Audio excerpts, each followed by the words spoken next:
Yes physics students, आज आपके लिए बड़ी इंपॉर्टेंट वीडियो आपके सामने है।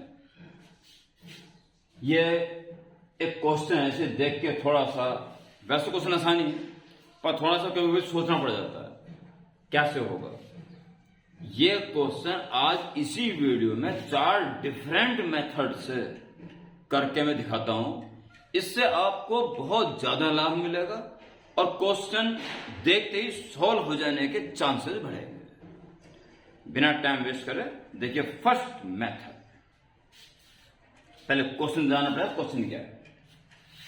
ये क्वेश्चन में सिलेंडर भी आ सकता है जिसका क्रॉस सेक्शनल पार्ट व्यू है, या ये सॉलिड स्फीयर भी हो सकता है।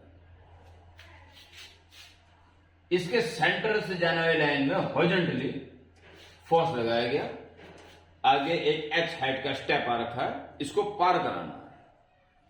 यह गोला इसके ऊपर से पार हो जाए, इसके लिए न्यूनतम F कितना चाहिए। Find the minimum force to topple from this step. This is the question. First method.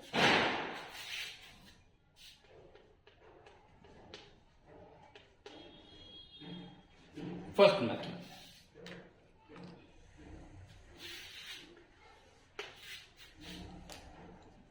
देख, पहले मैं कर रहा हूं फोर्स कंपोनेंट्स मेथड से। प्यारे बच्चों, इसका वेट W है जो इसके सेंटर पे काम करेगा। W अगर मास M होता तो M इंटू जी कर लेते, तो सीधा वेट ही दे रखा है।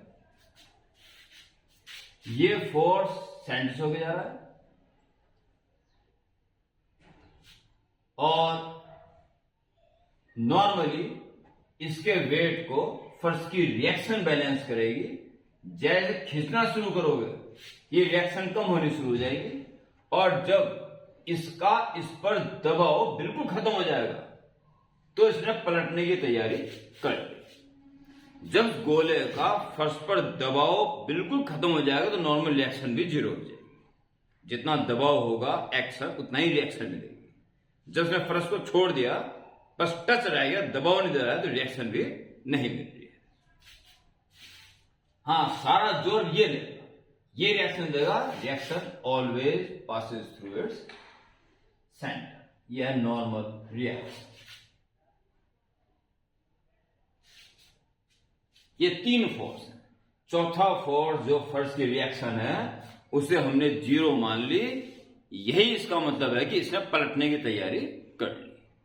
ओके, तो फोर्स कंपोनेंट मेथड से देखिए, इस O पॉइंट को अगर मैं सारे फोर्सेस हॉरिजॉन्टली और वर्टिकली रिजॉल्व कर लूं तो पॉइंट O पर ये वेट होगा W और ये फोर्स होगा F, और अगर इसको अल्फा मान लिया जाए एंगल, और इसको ऊपर से प्रोड्यूस कर दिया जाए तो वर्टिकली ओपोजिट जाएंगे, ये भी अल्फा ही होगा। तो n cos अल्फा और n sin अल्फा, ये 4 फोर्सेस को लगे। एक्चुअली 3, एक को रिजोल्व करते हैं 2 पार्ट्स में, तो 4 फोर्स हो गए। इक्विलिब्रियम है। इक्विलिब्रियम क्या है? कि मिनिमम फोर्स है, थोड़ा सा ज्यादा करते ही यानी कि इस फोर्स को पार करना पड़ेगा, इसलिए इक्विलिब्रियम है। ठीक है, पार नहीं किया है, इससे ज्यादा फोर्स लगा देंगे तो एक्सीलरेटेड मोशन से पार हो जाएगा। वो न्यूनतम पूछ रहा है। नॉर्मल रिएक्शन जस्ट 0 हुई है। ओके, इसलिए इक्विलिब्रियम है। तो in equilibrium n sin alpha should be equal to F and n cos alpha should be equal to W. Okay, divide देंगे। इक्वेशन 1 and 2 डिवाइडिंग, सीधा लिख दो 1 divide by 2, 1 divide by 2,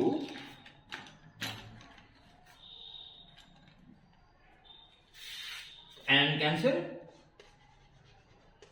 tan alpha, and hence F upon W.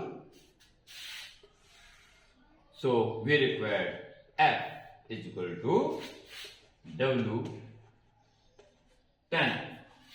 Alpha तो हमने assume किया, इसे निकालना पड़ेगा उसको, इसलिए tan alpha is perpendicular upon base. देखिए ये h है तो ये भी h है, तो ये बची r माइनस h, ये बची r माइनस h, और ये हमें निकालना पड़ा पाइथागोरस से, क्योंकि ये तो रेडियस है ना r,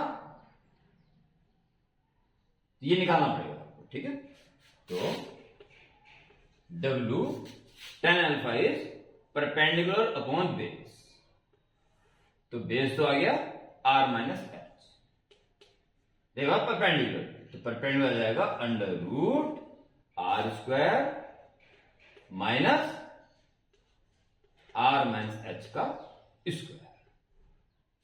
क्लियर?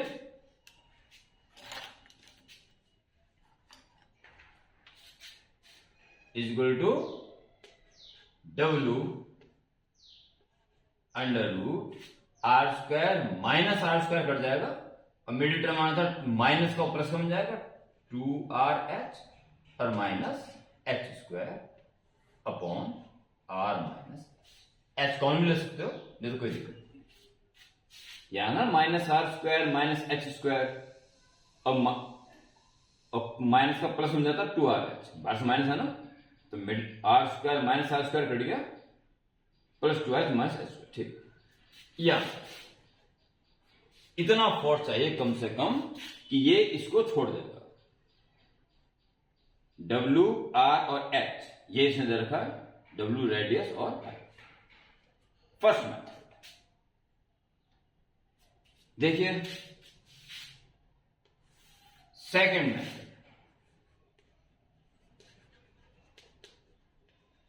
से एक क्वेश्चन कैसे हो सकता है. Second method torque method. अगर इक्विलिब्रियम में है तो ट्रांसलेटरी भी इक्विलिब्रियम में है और रोटेशनल भी इक्विलिब्रियम में है. नेट फोर्स जीरो होने के साथ साथ नेट टॉर्क भी जीरो होना चाहिए अबाउट एनी एक्सिस, और एनी एक्सिस ने ये जो रोटेट करेगा इसके अबाउट रोटेट करेगा. ठीक है, तो इसको आप कोई पॉइंट मान लीजिए ए. तो equilibrium torque about A should be zero. Equilibrium, चलिए जी, नॉर्म तो है नहीं रिएक्शन क्योंकि पलटी तैयारी कर रहा है, और एन का टॉर्क जीरो हो जाएगा क्योंकि खुद एक्सेस हो गया रहा है. बस ये दो फोर्स बचे, फोर्स एफ ऐसे घुमा रहा है क्लॉकवाइज और डब्ल्यू एंटी क्लॉकवाइज. दोनों टॉर्क इक्वल होने चाहिए ऑपोजिट डायरेक्शन में. तो फोर्स इनटू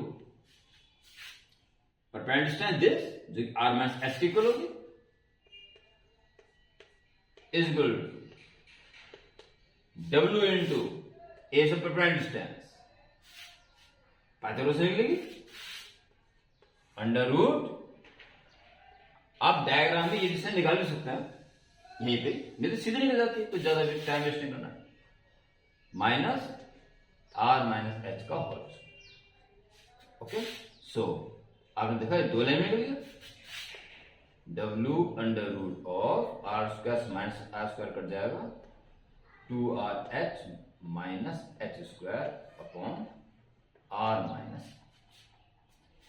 ये काम दो लाइन में होगी.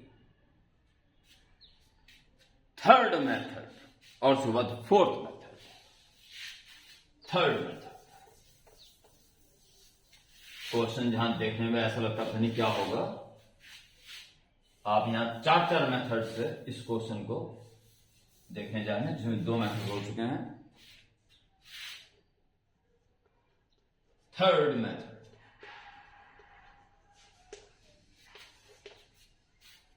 Lami's theorem.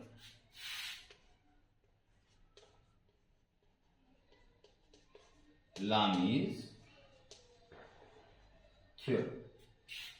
तीन फोर्स अगर इक्विलिब्रियम में तो any one force upon sine बाकी दोनों के फोर्स के बीच का angle is equal to second force upon sine बाकी दोनों फोर्स के बीच का angle is equal to third force upon sine बाकी बचे हुए दोनों एंगल का, दोनों फोर्सेस के बीच का angle.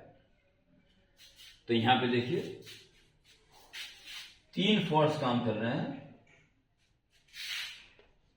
F upon sine is equal to W upon sine, और तीसरा आता है N अपॉन साइन, जिसकी आवश्यकता हमें नहीं, इन दो से कम से। अगर आपने F लिया तो बाकी दोनों नॉर्मल N और W के बीच का एंगल, अगर ये अल्फा ही मान लें दोबारा तो 180 माइनस अल्फा,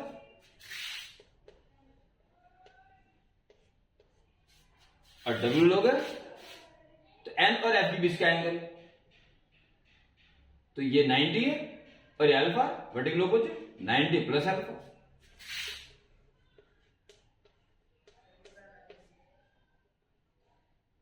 ये लानी शुरू में तो F upon sine 90 minus alpha sine alpha, और W sine 90 plus alpha cos alpha. So F is equal to W और sine alpha upon cos alpha tan alpha. Okay, F is equal to W और tan alpha perpendicular upon पे जो भी निकाला था, under root R square minus R minus H का whole square upon R minus H.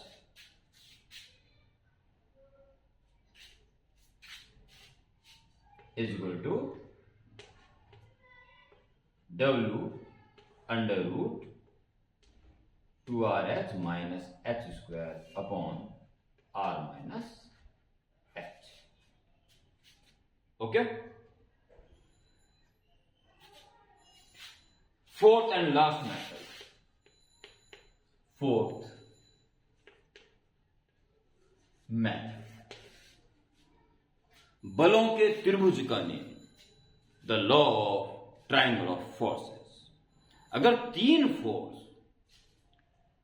Equilibrium में है तो उनको एक के बाद एक जोड़ने से ट्राइंगल पूरा हो जाना चाहिए। Triangle law of vector addition यही तो है, एक वेक्टर जहां खत्म वहां से दूसरा शुरू करो और वहीं से तीसरा शुरू कर दो। अगर वो वहीं पे मिल गया इनिशियल पॉइंट पे तो इक्विलिब्रियम, और नहीं मिला तो जो गैप है वो इनका रिजल्टेंट होगा, मिल गया तो कोई रिजल्टेंट नहीं है, तीनों इक्विलिब्रियम में है। ऐसे है, हमें एक ऐसा ट्राइंगल यहां देखना पड़ेगा जिसकी तीनों साइड्स इन फोर्सेस की सीध में हो, और हमें साफ साफ ये ट्राइंगल, इसे एम कह दीजिए, एम तो एम कह दीजिए, AMO साफ साफ दिखाई दे रहा है।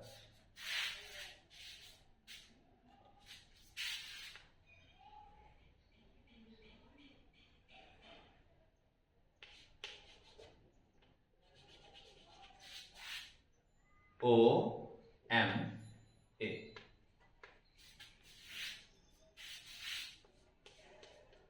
देखिए MA की सीध में हॉरिजॉन्टली फोर्स लग रहा है F, AO की सीध में फोर्स लग रहा है नॉर्मल रिएक्शन M, और OM यानी वर्टिकली ऑपोजिट काम कर रहा है W। और ये तीनों फोर्स इक्विलिब्रियम में है तो इनसे ट्राइंगल जरूर बनेगा, और ट्राइंगल की जो साइड्स की लेंथ होती है वो उसके मैग्नीट्यूड के प्रोपोर्शनल होती है। तो बाय लॉ ऑफ